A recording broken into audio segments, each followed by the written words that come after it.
امام زہری رحمۃ اللہ علیہ نقل ہے کہ حضرت عمر فاروق رضی اللہ تعالیٰ عنہ روتے ہوئے حضور نبی کریم صلی اللہ علیہ وآلہ وسلم کی خدمت میں حاضر ہوئے۔ آپ صلی اللہ علیہ وآلہ وسلم نے وجہ پوچھی تو عرض کیا کہ یا رسول اللہ، دروازے پر ایک نوجوان رو رہا ہے جس نے میرا دل جلا دیا ہے۔ فرمایا عمر، اسے اندر لے آؤ۔ وہ نوجوان روتا ہوا آپ صلی اللہ علیہ وآلہ وسلم کی خدمت میں حاضر ہوا۔ حضور صلی اللہ علیہ وآلہ وسلم نے اس سے رونے کی وجہ پوچھی۔ کہنے لگا، یا رسول اللہ، میرے گناہوں کا ڈھیر مجھے رلا رہا ہے اور مجھے اپنے رب سے ڈر آ رہا ہے، وہ مجھ پر غضبناک ہوگا۔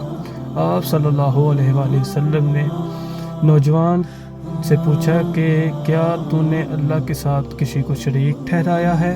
عرض کی کہ یا رسول اللہ نہیں۔ تو حضرت محمد صلی اللہ علیہ وآلہ وسلم نے کہا، کیا تو نے کسی کی جان کو ناحق قتل کیا ہے؟ عرض کیا، یا رسول اللہ نہیں۔ آپ نے ارشاد فرمایا کہ اللہ تعالیٰ تیرے گناہوں کو معاف فرما دے گا، اگرچہ 7 آسمان 7 زمینوں اور تمام پہاڑوں کے برابر ہو۔ نوجوان بولا، حضور صلی اللہ علیہ وآلہ وسلم، میرے گناہ 7 آسمان، زمین اور پہاڑوں سے بھی بڑا ہے۔ آپ صلی اللہ علیہ وآلہ وسلم نے ارشاد فرمایا، تیرا گناہ بڑا ہے یا اللہ؟ کہنے لگا، میرا گناہ بڑا ہے۔ فرمایا، تیرا گناہ بڑا ہے یا اللہ؟ اس نے کہا، گناہ بڑا ہے۔ ارشاد فرمایا کہ تیرا گناہ بڑا ہے یا تیرا اللہ؟ کہنے لگا، البتہ یا رسول اللہ، میرا اللہ سب سے بڑا ہے اور اس کا رحم بہت بڑا ہے۔ پس ارشاد فرمایا کہ گناہ عظیم کو خدا جانے اور خدا عظیم ہی معاف کرے گا، جو بہت ہی عفو درگزر کرنے والا ہے۔ پھر فرمایا، ذرا اپنا گناہ تو بتا۔ اس نے عرض کیا کہ یا رسول اللہ صلی اللہ علیہ وآلہ وسلم، مجھے آپ سے حیا آتی ہے۔ آپ نے پوچھا اور کہنے لگا، میں کفن چور ہوں اور 7 سال تک یہی پیشہ کیا۔ ایک دفعہ انصار کی لڑکی فوت ہوئی، میں اس کی قبر کھودی، کفن اتار کر چل دیا۔ ابھی تھوڑا دور ہی گیا تھا کہ شیطان نے مجھ پر غلبہ پایا اور میں لوٹ کر اس سے زنا کر لیا۔ اللہ اکبر!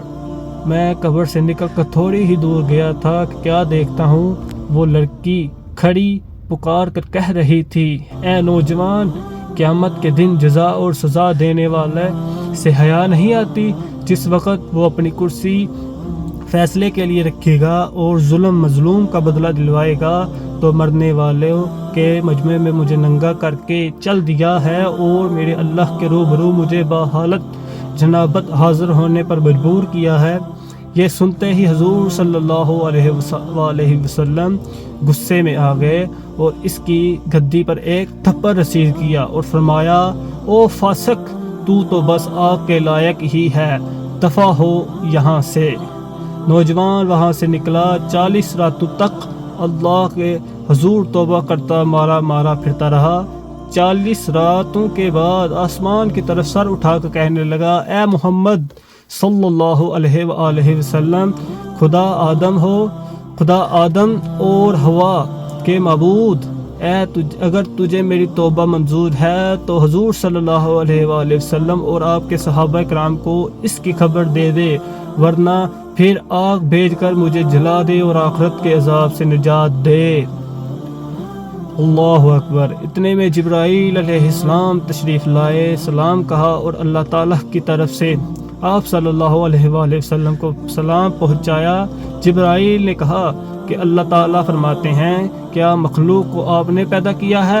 فرمایا، مجھے بھی اور تمام مخلوق کو اسی نے پیدا فرمایا ہے۔ عرض کیا، وہ پوچھتے ہیں کہ کیا آپ مخلوق کو رزق دیتے ہیں؟ فرمایا، بلکہ مجھے بھی اور تمام مخلوق کو اللہ ہی رزق دیتا ہے۔ عرض کیا، وہ پوچھتے ہیں کیا بندوں کی توبہ آپ قبول فرماتے ہیں؟ بلکہ فرمایا، میری بھی اور تمام بندوں کی توبہ وہی قبول فرماتا ہے۔ پھر کہا، اللہ تعالیٰ فرماتا ہے، میں نے اپنے بندے کی توبہ قبول کر لی ہے، آپ بھی اس پر نگاہ شفقت فرمائیں۔